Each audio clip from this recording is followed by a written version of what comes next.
Hey guys, welcome back to Sarah's Hot Mess Kitchen, and today we are going to be making a beef stew. And what I am doing here is seasoning up my chuck meat with some Montreal steak seasoning, and I'm going to continue to season it until it's to my liking. I season to taste. Not everybody might not season that way, but I do. And here we go. I'm seasoning and seasoning and massaging my meats. And here we go. I'm still massaging my meat and seasoning it. Yay! Here in a minute, we're going to add some bacon grease to that pot. And we are still continuing to massage our meats. Massage away! And what am I doing now? I am turning the stove on to medium heat.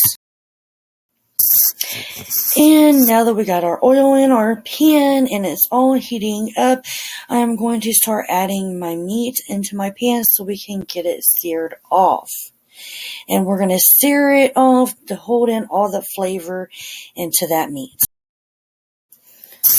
And I'm just going to continue to work in batches because I don't want to put too much meat into my pan because if you put a cluster of them in there, they'll start steaming and not browning.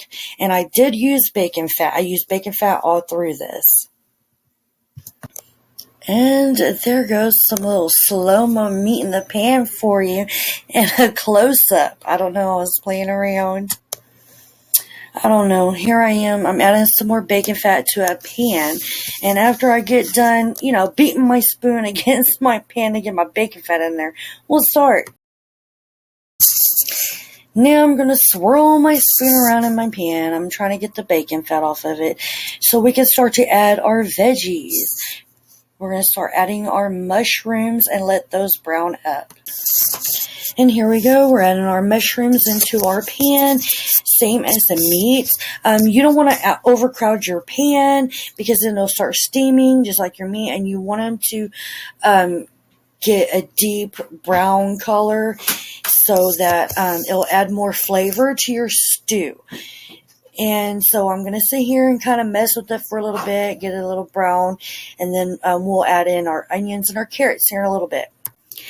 Did you see that nice brown color that the mushrooms had? The nice sear on them? That is what you are looking for. Now we are going to add our carrots.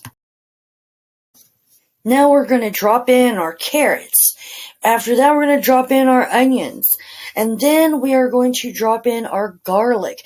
And I am going to let that cook until my onions start to get a little color on them. And then I'm going to take them out. Now we are going to add my mushrooms back in with my veggies so they can all marry together. I'm going to throw in 2 tablespoons of thyme and 2 tablespoons of flour. And I'm going to let that flour cook out onto my veggies.